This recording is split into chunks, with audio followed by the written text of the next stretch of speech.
Soon he saw a stream, and thirsty as he was, he knelt down to drink water when suddenly, जल्दी ही उसे एक क्या दिखाई दी, एक स्ट्रीम दिखाई दी, एक छोटी जो नदी होती है जिस तरह से उन्हें हम कहते हैं स्ट्रीम, वो उसे दिखाई दी। और जैसे कि वो प्यासा था, उसने क्या किया, अपने ही nail down to drink water when suddenly, जैसे ही वो ऐसे घुटने झुकाकर अपने घुटने टिकाकर बैठा पानी पीने के लिए, तभी अचानक, hand me the roll of silk at once before I hurt you. अब तभी अचानक क्या हुआ, किसी ने उसे क्या किया, बोला कि मुझे जल्दी से मुझे वो सिल्क वाला रोल वापस मुझे दे दो, इससे पहले कि मैं तुम्हें हर्ट कर दूँ। कि एक सोल्जर था, उसने क्या किया, अपनी स्वॉर्ड को, अपनी तलवार को उसकी गर्दन पे रखा फार्मर की, और जो सिल्क रोल जो उस ओल्ड मैन ने दिया था वो उसे मांग रहा था, वो उससे reluctantly the farmer gave up his wonderful gift. The soldier in his hurry left behind his horse.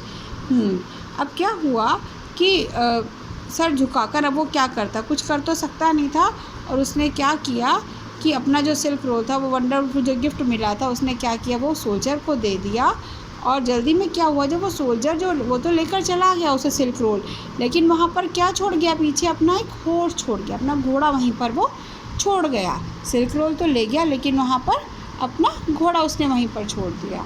The horse seem tired, but the kind farmer stroked his head and took him to the stream to drink some water. He then cut some juicy grass for the horse to eat. अब जो घोड़ा था वो बहुत ही उसे थका हुआ दिखाई दे रहा था, जो था किसान था, उसने क्या किया, प्यार से उसे उसके सर पर उसके हाथ फिराया और उसे वहाँ पानी पिलाया स्ट्रीम से, और क्या दिया, वहाँ पास से थोड़ी सी घास काट के उसको खिला दी हॉर्स को। After a while, the horse was feeling refreshed. अब क्या हुआ, उसके बाद क्या हुआ, जब घोड़े ने पानी पिया, घास खाई, तो वो क्या हो गया, बहुत ही ताजगी महसूस करी उसने। Having got a horse for the first time in his life, the farmer wanted to go for a ride. अब घोड़ा पाकर उसे, मतलब पहली बार उसे क्या हुआ था, अपनी लाइफ में पहली बार उसे घोड़ा मिला था। अब वो क्या जगह चाहता था, उसने चाहा कि एक लंबी यात्रा करे वो, ठीक है, जिस पर घोड़े पर बैठकर।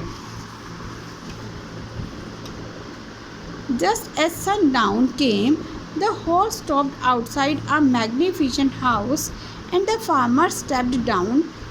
हाँ, अब क्या हुआ, सनडाउन जैसे कि सनसेट, हम जो सनसेट होता है, अंधेरा हो जाता है, तभी क्या हुआ, अंधेरा हो गया।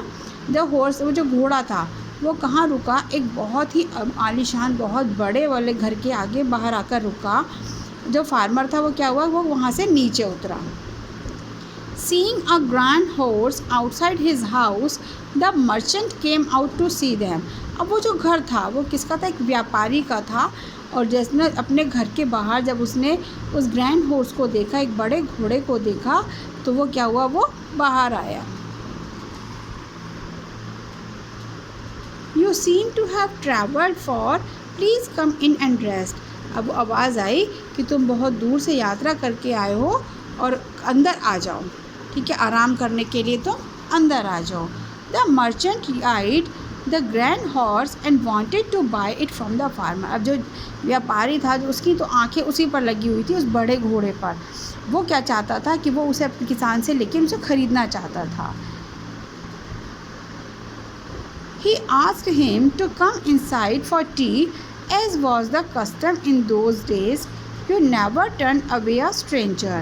अब वो क्या कहता है, he asked him to come, उसे वो बोलता है अंदर आने के लिए कि चाहे जैसे अब कोई आता है, अब उसकी नज़र तो उसके घोड़े पर थी, अब तो वो क्या करता है कि जैसे भाई क्या होता है कि कोई आया है तो उसे अंदर बुलाओ, चाय वगैरह पिलाओ, ठीक है, तो इस तरह से वो उसको अंदर बुला लेता है कि तुम अजनबी कभी भी you never turn away a stranger, तुम इस तरह से अजनबी नहीं हो, कोई नहीं, तुम अंदर आ जाओ और चाय पियो। I really like your horse, is there any chance that you might sell it to me. वो कहता है कि मुझे तुम्हारा घोड़ा बहुत पसंद आ गया है, और इज़ देयर एनी चांस, क्या मतलब ऐसा कुछ है, ऐसा कोई चांस मौका है कि मतलब मैं उसे तुमसे ख़रीद सकूँ। Sure sir, the horse is very well behaved but it is not mine. वो कहता है हाँ सर, लेकिन ये घोड़ा जो है वो मतलब घोड़ा बहुत अच्छा है, बहुत वेल बिहेव्ड है, लेकिन अब ये मेरा नहीं है। वो मना मतलब वो सच बता देता है कि जो ये हॉर्स है वो मेरा नहीं है। Impressed by the farmers honesty, यानी उस जो मर्चेंट था वो किसान की ईमानदारी को देखकर बहुत ही खुश हो जाता है। The merchant paid a large sum for the horse just then his daughter walked in with tea. हाँ, अब वो क्या कहता है, मतलब उसको बहुत सारा पैसा देने के लिए वो रेडी हो जाता है घोड़े के जो के ख़रीदने के लिए, ठीक है। तभी क्या होता है, उसकी जो डॉटर थी, जो उसकी बेटी थी, वो चाय लेकर आती है। Father, this is the man who helped me on the road when I was unwell. कि वो अपने आकर जैसे वो चाय लेकर आती है तो वो बताती है कि फादर को बोलती है कि फादर, ये वही आदमी है जिसने मेरी हेल्प की थी रोड पर जब मैं अनवेल थी, जब मैं ठीक नहीं थी। Young man, you are not only honest but also very caring. अब वो जो मर्चेंट था वो बोलता है कि यंग मैन, ये जवान आदमी, तुम सिर्फ सच्चे नहीं हो लेकिन बहुत केयरिंग भी हो, यानी दूसरे की देखभाल करने वाले हो।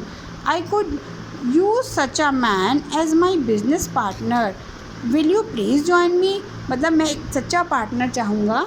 मैं उसको किसके लिए चाहिए था, अपने जो वो काम करता था उसमें उसे एक पार्टनर चाहिए था, अपने बिजनेस पार्टनर बनाने के लिए। वो उसे रेडी हो जाता है और पूछता है कि क्या तुम ज्वाइन करोगे।